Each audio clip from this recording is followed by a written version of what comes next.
Assalamualaikum warahmatullahi wabarakatuh dan salam sejahtera. Saya ucapkan kepada pensyarah serta rakan-rakan sekalian. Saban hari landscape sukan dunia berubah dengan begitu drastik.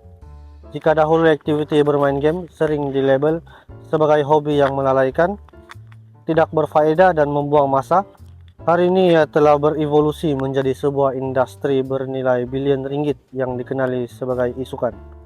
Namun di sebalik kemajuan yang pesat ini, masyarakat masih dibelenggu polemik. Adakah isukan ini benar-benar menjanjikan kerjaya masa depan yang mampan? Atau ia sekadar topeng dan alasan untuk anak muda mengelak daripada realiti dan pelajaran? Bagi mengupas tajuk isukan, kerjaya masa depan atau sekadar alasan buang masa, kita bertuah kerana dihadiri oleh 4 orang ahli panel yang cukup pakar dalam bidang masing-masing. Panel pertama yang merupakan seorang pakar dalam analisis pasaran digital. Selamat datang diucapkan kepada yang berbahagia Dr. Nurul Riana, pakar ekonomi industri digital. Apa kabar, Dokter? Kabar baik. Terusnya, panel kedua yang akan mengupas isu ini dari sudut impak sosial dan kesehatan.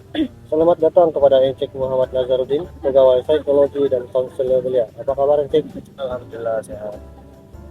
Terusnya, seorang anak muda yang tidak asing lagi dalam arena kompetitif tempatan, yang membuktikan bahwa pelajaran dan hobi boleh berjalan seiring. Beliau merupakan mahasiswa university dan juga seorang pro player. Selamat datang saudara Muhammad Kibri. Apa kabar saudara? Baik, alhamdulillah.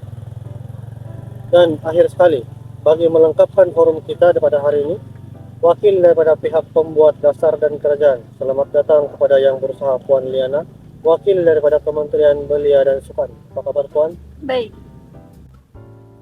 Baiklah, tanpa membuang masa, kita mulakan pusingan pertama. Saya ingin bertanyakan kepada Dr. Roziana, sebagai pakar ekonomi masyarakat luar sana sering terkeliru antara sekadar bermain game biasa dengan isukan. Boleh dokter jelaskan perbezaannya dan sejauh mana industri ini mampu menjana ekonomi serta kerjaya? Silakan dokter. Okay, terima kasih kepada saudara pengacara. Tanggapan bahawa isukan sekadar bermain game di bilik tidur adalah tidak tepat. Kita perlu faham bahawa bermain game biasa adalah untuk rekreasi pada waktu lapang. Manakala isukan pula dia melibatkan pertandingan yang sangat berstruktur. Mempunyai undang-undang yang ketat, memerlukan latihan intensif dan fizikal yang cergas. Ia juga dilakukan secara profesional. Dari sudut ekonomi, potensinya bukan lagi satu angan-angan. Ia juga boleh membuat pasaran isukan global kini mencecah bilion dolar setahun melalui penajaan jenama besar, hak penyiaran televisyen atau stream dan jualan tiket stadium.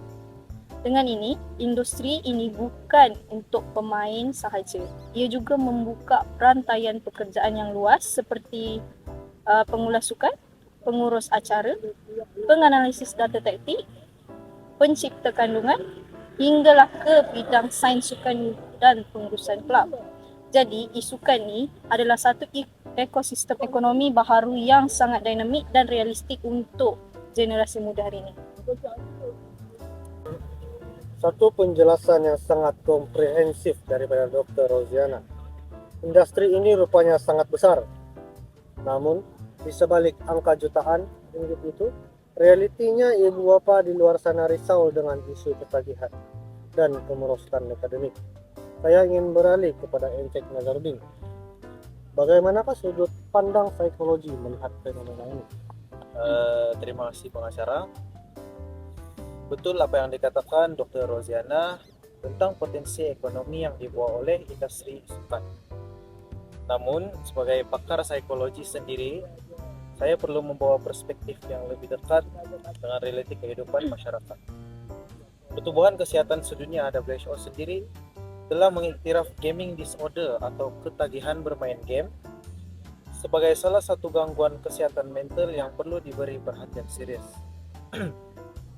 Antara cabaran utama yang kita hadapi akibat penglibatan dalam isukan yang tidak terkawal ialah kesehatan fizikal.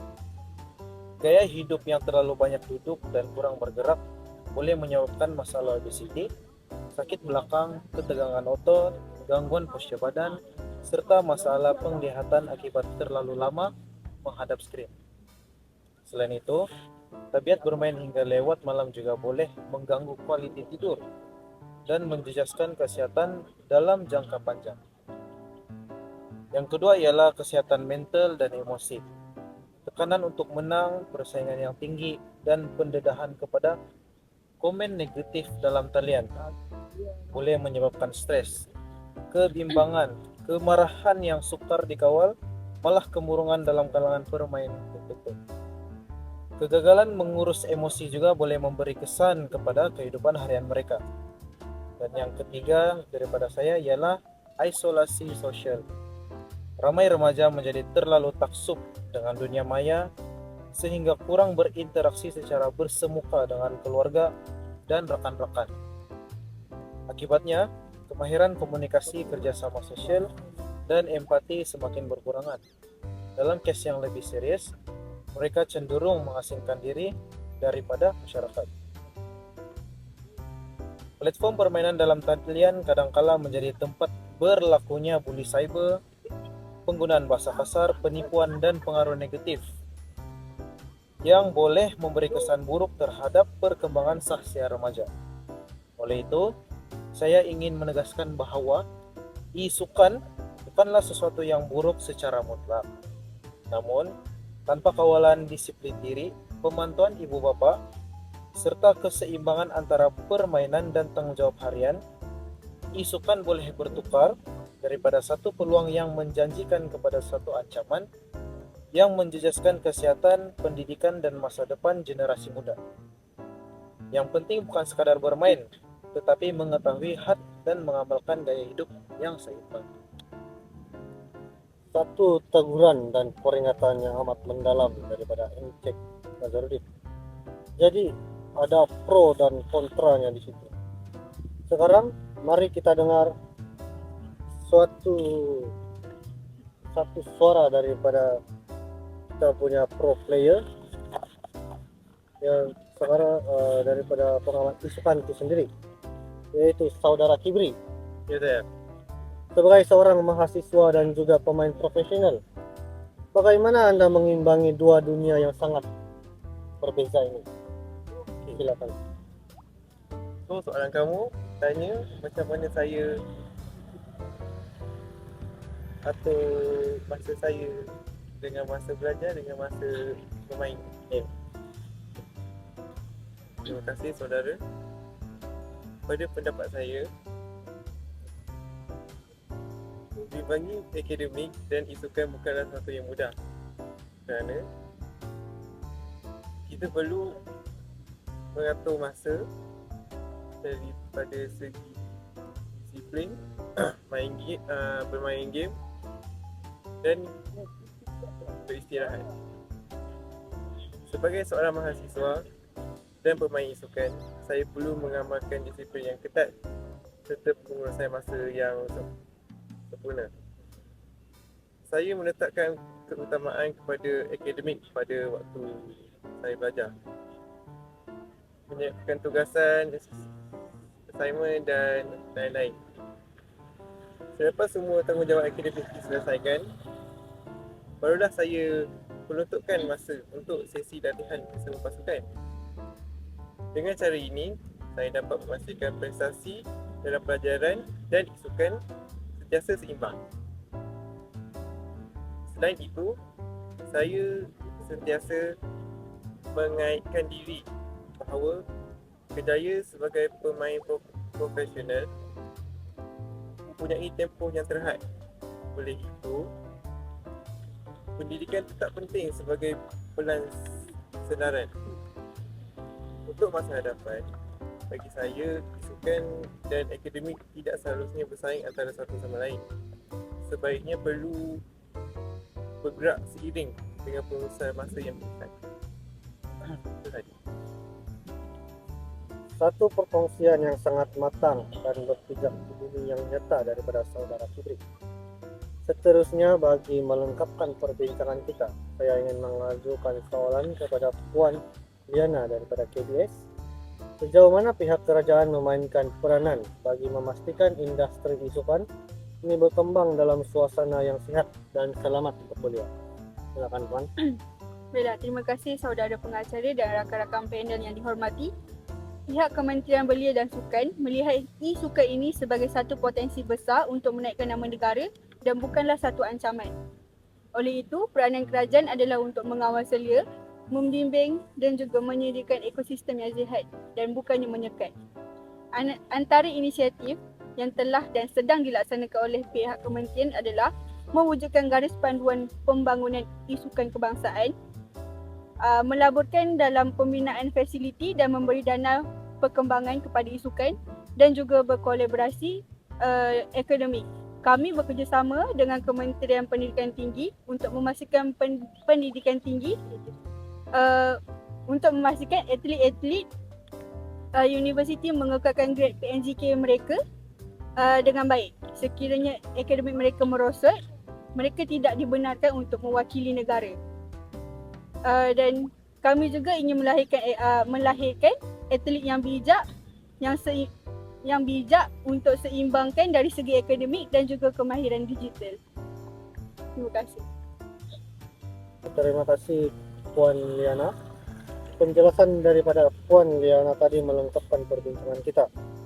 Jelas sekali bahwa semua pihak sedang memainkan peranan masing-masing. Sebelum kita melabuhkan tirai forum, saya minta setiap panel memberikan satu kalimat rumusan atau kata-kata nasihat. Silakan Dr. Roziana. Okey. Dari saya, isukan ni ialah ekonomi masa depan. Jadi janganlah kita ketinggalan. Tapi kita kena terokailah dengan ilmu korporat dan strategi yang betul. Itu dari saya. Oke, silakan. Ingat, kesehatan mental dan fizikal adalah aset paling mahal. Jadikan teknologi alat untuk maju, bukan tuan yang mengawal hidup kita. Okey. Bonda saya pernah bercerita di mana dunia ni bukan sekadar permainan, tetapi kita tetap perlu mencipta high score yang tertinggi dalam kehidupan sebenar dengan usaha, ilmu dan kejayaan yang bermakna. Kerajaan menyediakan landasan yang selamat. Namun, corak pemanduan masa depan itu terpulang kepada disiplin diri anda sendiri. Itu sahaja daripada saya. Alhamdulillah, menarik sungguh perbincangan kita dalam pusingan pertama tadi. Ini kita masuk ke pusingan kedua untuk menggali dengan lebih dalam. Saya ingin kembali kepada Dr. Roziana. Ya dokter, bolehkah dokter jelaskan garis pemisah yang jelas antara individu yang sekadar bermain game suka-suka pada waktu lapang dengan mereka yang bergelar atlet isukan profesional? Okay, terima kasih Tuan Moderator. Perbezaan utama terletak pada tahap komitmen, disiplin dan profesionalisme. Individu yang bermain permainan video secara santai melakukannya untuk hiburan ataupun mengisi masa lapang tanpa sasaran prestasi yang khusus. Sebaliknya, atlet isukan profesional menjalani latihan yang terancang setiap hari. Dia mempunyai jadual latihan yang ketat, menyertai kejohanan rasmi serta dinilai berdasarkan prestasi mereka. Selain itu, atlet profesional biasanya bernaung di bawah organisasi atau pasukan isukan. Dia mempunyai jurulatih, penganalisis permainan, malah ada yang menerima gaji, tajaan dan kontrak profesional. Oleh itu, isukan dia bukan sekadar lagi hobi, tapi dia satu kerjaya yang memerlukan kemahiran, disiplin, strategi dan daya mental yang tinggi. Itu saja. Oke, terima kasih dokter. Oke, seterusnya saya ada soalan yang kedua, yaitu pasaran isukan global dikatakan mencatat nilai bilion ringgit. Dari skop menjadi pemain, apakah peluang kerja sekunder yang wujud dalam ekosistem ini untuk graduan universiti? Okey, untuk ekosistem, isukan dia sebenarnya menawarkan banyak lagi peluang pekerjaan yang luas. Dia antaranya ialah pengurus pasukan, jurulatih, penganalisis data, penganjur kejohanan, pengulas ataupun caster, host siaran langsung, ekosistem isukan sebenarnya menawarkan pelbagai peluang kerjaya yang jauh lebih luas daripada menjadi pemain profesional. Antaranya ialah pengurus pasukan, jurulatih, penganjur kejohanan, pengulas ataupun host siaran langsung. Selain itu, graduan dalam bidang perniagaan, pemasaran dan teknologi maklumat juga mempunyai peluang sebagai pakar pemasaran digital, pengurus penajaan, pengguna permainan, juruterapuisian dan juga pakar keselamatan cyber serta penganalisis data. Industri ini turut memerlukan pakar undang-undang, kewangan dan pengurusan acara bagi memastikan operasi berjalan secara profesional. Jadi kesimpulannya, pertumbuhan industri isukan ini membuka peluang kerjaya yang berbagai kepada graduan daripada pelbagai bidang pengajar, bukan hanya kepada mereka yang mahir permainan video. Itu saja. Terima kasih Dr. Roziana. Maknanya peluang kerja itu sangat luas, bukan terhad kepada pegang controller atau telefon saja. Seterusnya kita beralih kepada Encik Nazarudin. Nazarudin, pertumbuhan kesehatan sedunia telah mengiktiraf gaming disorder sebagai gangguan mental. Apakah tanda-tanda awal yang menunjukkan seorang remaja itu telah melintasi fasa hobi dan masuk ke fasa ketagihan? Ya, terima kasih kepada moderator. Garis pemisah antara hobi yang mendalam dan ketagihan yang klinikal sebenarnya terletak pada aspek awalan diri dan impak kefungsian hidup. Berdasarkan manual diagnostik, kita boleh kenal pasti beberapa tanda amaran awal. Red flag apabila remaja mula melintasi fasa hobi. Yang pertama, kehilangan kawalan. Remaja tidak lagi mampu mengawal tempo masa bermain, walaupun sudah berjanji untuk berhenti. Selepas 1 jam, mereka terus bermain sehingga mengabaikan waktu makan, bertidur, atau tanggung jawab yang lainnya. Yang kedua ialah pengutamaan melampau. Gaming menjadi paksi utama kehidupan mereka. Hobi lain ditinggalkan dan hubungan kekeluargaan serta pelajaran diletakkan ke tepi. Pikiran mereka sentiasa tertumpu pada game walaupun semasa tidak bermain. Yang ketiga ialah eskalasi negatif. Mereka tetap meneruskan tabiat bermain walaupun sudah jelas nampak kesan buruknya, seperti grade pemeriksaan jatuh merosot, kesehatan fisikal terganggu, atau sering terasing daripada keluarga. Dan yang terakhir ialah simptom saraf, atau dalam PI kita panggil withdrawal symptom. Apabila dihalang atau gadget diambil, mereka menunjukkan reaksi emosi yang ekstrim, seperti kemarahan yang meluap-luap, keresahan melampau anxiety, atau kemurungan. Sebagai konselor sendiri, saya selalu ingatkan ibu bapa, jangan cepat melabel. Bermain lama tidak semestinya ketagih jika tanggung jawab lain selesai. Tapi sebagai konselor, saya selalu ingatkan ibu bapa, jangan cepat melabel. Bermain lama tidak semestinya ketagih jika tanggung jawab lain selesai.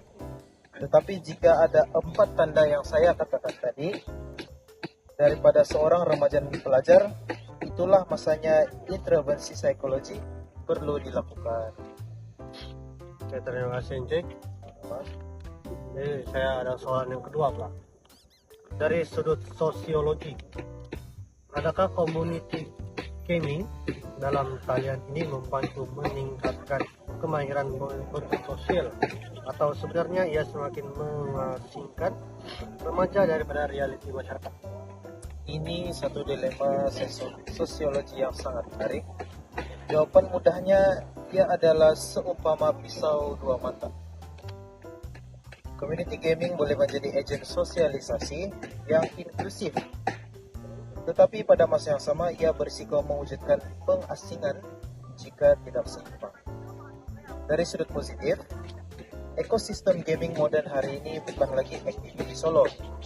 Ia memerlukan komunikasi strategik, kerja berpasukan, kepimpinan dan toleransi yang tinggi, terutamanya dalam game berorientasikan taktikal seperti PUBG. Remaja belajar berinteraksi dengan rekan dari pelbagai latar belakang dan budaya. Malah, ada yang menemui sistem sokongan rekan sebaya yang kuat dalam komuniti digital ini. Bagi remaja yang introvert, dunia maya ini kadangkala menjadi ruang selamat untuk mereka mengekspresikan diri. Dari sudut negatif pula, risikonya bermula apabila kemahiran sosial digital ini gagal diterjemahkan ke dalam dunia reality. Interaksi digital dilindungi oleh screen, kita boleh mute atau leave game sesuka hati jika tidak selesa. Namun realitinya masyarakat tidak begitu. Remaja yang terlalu lama dalam dunia maya berisiko kehilangan kemahiran membaca, bahasa badan, kurang empati bersemuka, dan mengalami keresahan sosial apabila perlu berhadapan dengan manusia sebenarnya. Kesimpulannya, community gaming tidak merusakkan kemahiran sosial. Dia cuma mengubah bentuknya. Tugas kita sebagai pembimbing dan masyarakat adalah memastikan remaja tidak keliru antara kawan di dalam server dan kawan di alam nyata. Keseimbangan adalah kunci utama agar mereka tidak tersosialisasi daripada reality. Satu sudut pandang psikologi yang amat praktikal daripada cek metafik. Terusnya kita kembali kepada saudara Kibri yang berada di pasar yang disebut Kibri. Ramai yang tahu bahwa jangka hayat kerjaya sebagai pemain profesional ini agak pendek. Selalunya dalam lingkungan awal 20-an. Atas faktor refleks mata dan tangan. Sebagai seorang pro player atau pemain profesional, bolehkah Anda kongsikan reality rutin harian? Adakah latihan e-squad ini sama penat dan memberi tekanan seperti atlet cepat fizikal? Okay, terima kasih kepada itu. Sebagai seorang pemain isukan, realitinya ramai orang melihat isukan ini hanya sebagai bermain game video, tetapi sebenarnya ia memerlukan komitmen dan disiplin yang tinggi. Seperti hadiah saya biasanya melibatkan latihan permainan, mengkaji strategi, membuat analisis kelemahan dan kekuatan pasukan, serta memperbaiki kemahiran individu. Latihan boleh mengambil masa beberapa jam sehari kerana setiap pergerakan, keputusan dan strategi dalam permainan perlu dilatih secara berulang. Dari segi tekanan, saya boleh katakan isukan ini mempunyai cabaran yang hampir sama seperti atlet sukan fizikal. Walaupun tidak menggunakan tenaga fizikal seperti sukan biasa, tekanan mental sangat tinggi kerana perlu sentiasa fokus, mengawal emosi dan mengekalkan prestasi ketika berada dalam pertandingan. Bagi saya, seorang pemain isukan bukan hanya perlu mempunyai kemahiran bermain, tetapi juga perlu mempunyai disiplin, ketahanan mental dan gaya hidup yang teratur. Itu saja. Terima kasih saudara Kibri. Terusnya ialah soalan kedua. Memandangkan jangka hayat kerja sebagai pemain profesional ini dikatakan agak pendek, sekitar awal 20-an. Apakah pelan sandaran atau backup plan saudara sekiranya sudah bersarang nanti? Mengenai pelan persaraan, saya percaya pendidikan tetap menjadi perkara utama. Pelan persaraan kot perasaan Pelan persandaran. Pelan apa? Pelan persadaran, Dia apa betul nggak? persaraan, Pelan sandaran. pelan sandaran, Pelan perasaan. perasaan dia cakap. pelan sandaran. Aku ingat aku nak bersara. Pada cakap peran Okey, ulang. pelan Okey. perasaan. Okay, ulang soalan. Okey. Lama ya tunggu. Sama. Oke, seterusnya soalan kedua. Memandangkan jangka hayat kerja sebagai pemain profesional ini dikatakan agak pendek, sekitar awal 20-an, apakah plan sandaran ataupun backup plan Anda sekiranya sudah tersarankan? Mengenai plan sandaran selepas besar saya percaya pendidikan tetap menjadi perkara utama. Walaupun isukan boleh menjadi satu pilihan, tempohnya mungkin tidak panjang kerana faktor usia, refleks dan pesaing yang semakin meningkat. Oleh itu, saya tidak melihat akademik sebagai perkara yang menghalang impian dalam isukan. Tetapi, sebagai satu persediaan untuk masa depan, selepas bersara nanti, saya boleh menggunakan ilmu dan pengalaman saya yang diperoleh untuk menceburi bidang lain seperti pengurusan pasukan isukan, penciptaan kandungan digital, keusahawanan atau bidang profesional lain. Pada akhirnya, hidup ini bukan sekadar mengajar high score dalam permainan, tetapi bagaimana kita mencipta high score dalam dunia sebenar melalui ilmu, pengalaman dan kejayaan yang bermakna. Tepat sekali, Kiping. Sediakan payung sebelum hujan. Memang betul, pelajaran tetap nomor 1. Terakhir sekali untuk soalan Puan Yana dari KBS. Sejauh mana pihak KBS melihat isukan ini sebagai aset negara, dan bagaimana pihak kementerian memastikan kebajikan serta hak kontrak pemain muda dilindungi daripada dimanipulasi? Terima kasih untuk soalan tersebut. KBS melihat isukan ini sebagai satu aset negara kerana ia mampu melahirkan atlet yang boleh bersaing di peringkat antarabangsa, dan ia juga boleh memberikan peluang pekerjaan kepada golongan muda. Untuk menjaga kebajikan pemain, KBS menggalakkan kontrak yang adil dan juga telus. Selain itu, pemuda juga akan diberikan pendedahan tentang hak mereka supaya mereka tidak mudah ditipu ataupun dimanipulasi oleh mana-mana pihak. Terima kasih. Untuk soalan ke-12, adakah pihak KBS mempunyai sebarang program kerjasama dengan Kementerian Pendidikan untuk memastikan atlet isukan universiti tidak mengabaikan grade akademik demi bertanding? Okey, untuk soalan itu, KBS sentiasa menggalakkan kerjasama daripada pihak universiti dan kementerian berkaitan. Lagi sekali.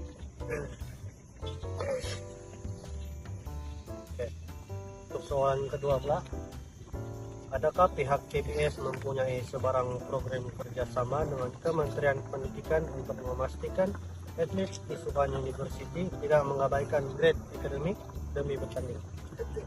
Untuk soalan itu, KBS sentiasa menggalakkan kerjasama dengan pihak universiti dan juga kementerian yang berkaitan supaya atlet isukan dapat menyumbangkan pelajaran dan juga latihan.